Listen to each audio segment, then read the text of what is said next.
So now the bad. So the bad aortic aneurysms. Professor Zameer Abdul Aziz will take you through.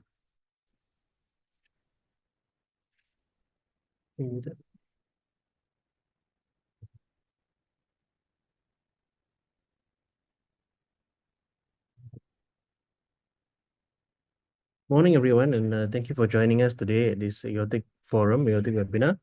So I'm going to talk about what some of the things that can happen to the aorta, which is the largest blood vessel in the body, which is the highway for the body, supplying all the blood to all the branches, to all the other organs. So two important concepts that I'll start with is, of course, the fact that the aorta is a large blood vessel, the largest in the body. The second is that when we talk about blood pressure, which is very closely interconnected with the aorta, we're talking about the pressure of the blood within the aorta itself. So if the blood pressure is higher, you exert more force onto the walls of the aorta, and this can cause certain things to happen. This is why if you see us, you will see that we very commonly reiterate the importance of blood pressure control.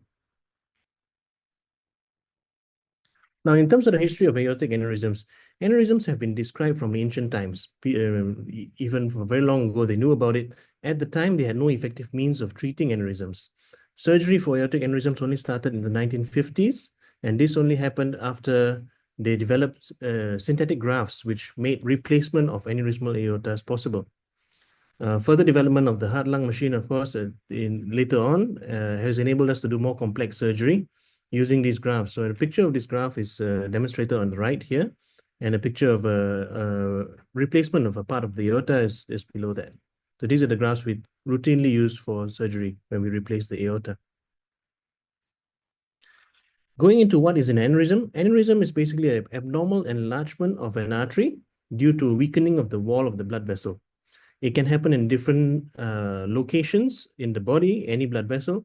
It can happen different types of blood vessel, different sizes, and there are different types of aneurysms which can form as well. So that's in the picture below on the bottom right. You have a sacral aneurysm, a fusiform aneurysm, a pseudoaneurysm. So many definitions, many different types. In terms of causes, the most common cause is high blood pressure. Other important causes include age, which we call this degenerative disease. So as you get older, the walls of your aorta can become weaker and aneurysms can form. The development of atherosclerosis, of course, from our diet and from genetics and so on, also plays a role. So what you have is a buildup of abnormal calcium and calcifications on the wall of the aorta, which can cause the aorta to be diseased and then develop aneurysms after that. Other important factors are smoking, inflammation, infection can also affect the walls of the aorta, trauma such as accidents, genetic and connective tissue disease. So if you some diseases you can be born with, as well as congenital disease. So these are some of the important causes of what can cause aortic aneurysms to occur. Now, when we talk about aneurysms, we're talking about enlargement. So the question is, how big is big? We follow international guidelines based on average size. So from many years ago, people have studied various populations, and you can see that you can see what the average size, what the normal size is, and you can see, you can compare this to the person's body weight, body size, and it was observed that at certain sizes where it increases, then that's when patients start to have different complications. So overall, aneurysms are about, one of the definition is that is 1.5 times the size of a normal blood vessel, according to our guidelines, then it's called an aneurysm. In the picture on the right, you can see a thoracic aneurysm is an aneurysm is above the diaphragm, and then below that there's an abdominal aortic aneurysm as well, because as you know, the aorta goes all the way from the top down to the legs, and aneurysms can occur at any point along the aorta. When discussing these studies that I was talking about, one example is a study of 6,800 patients, which looked at patients aged 45 to 84 years old without any cardiovascular disease. So there are no cardiovascular disease that was diagnosed. Many of these patients had an MRI looking at their thoracic aorta.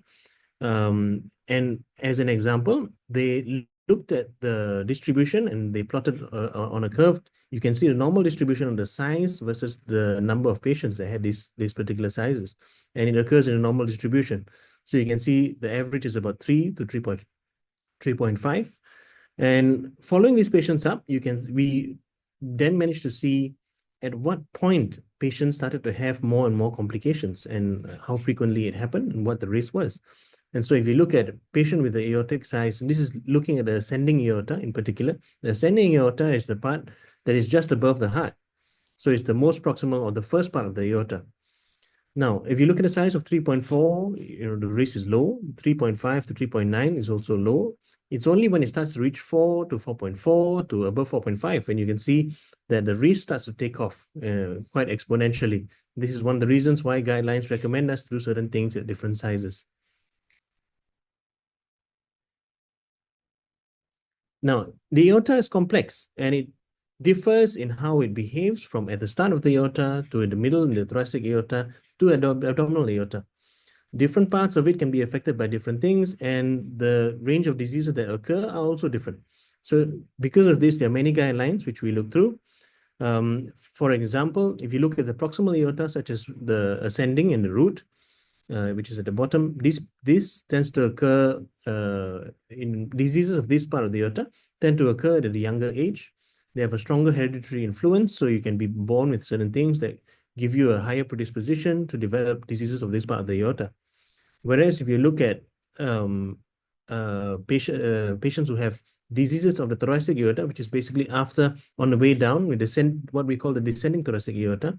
This tends to occur in patients who are slightly older, have higher blood pressure, sometimes due to atherosclerosis or smoking. So different parts of the aorta can have different problems for different reasons. So this is one of the things why when we consult, it's important for us to treat every patient and every part differently. In terms of what can happen, now if you look at the pictures on the right, the walls of the aorta are meant to be all in continuity. But when you have a tear, then you can have a aortic dissection, or you can have a leak where blood seeps into the walls of the aorta without an obvious tear, and we call that an intramural hematoma. Now, these are all things that can happen. And so, as well as aneurysmal formation. So what are the things that we need to do? Sometimes if they are stable, we continue to monitor them regularly. If they enlarge and become aneurysmal, then the risk is that you can have stasis of blood. So blood can accumulate in some parts of the aorta where it doesn't beat, where the blood doesn't move so well. You can form clots. These clots can one day, unfortunately, move and embolize and cause blockages further in other places. So these are risks. These are things that we consider. If the aneurysm grows too large, it also can compress on things nearby structures like nerves and so on. From aneurysms, they can also tear, becoming dissections. And in the worst case scenario, of course, aneurysms can rupture. So these are the reasons why we take the guidelines into consideration. So prophylactic operations are aimed at preventing the complications of these problems, such as dissection and rupture, to prolong life and prevent complications. In conclusion, aneurysms of the aorta can occur due to many reasons that I mentioned as an example. Once identified, they must be evaluated carefully. You can have diseases in other part of the aorta as well. So we do a complete evaluation. Lifestyle modification as well as blood pressure control is always important, and we stress on that a lot. Routine surveillance as well. We have various methods of this, which we'll describe later, on how we have routine surveillance for patients with aortic problems. And our treatment is based on guidelines and the risks of problems happening. Our aim overall is to prevent aneurysms from developing complications and, of course, to prolong life. Thank you. With that, I'll pass on to the next speaker. And thank you for your attention.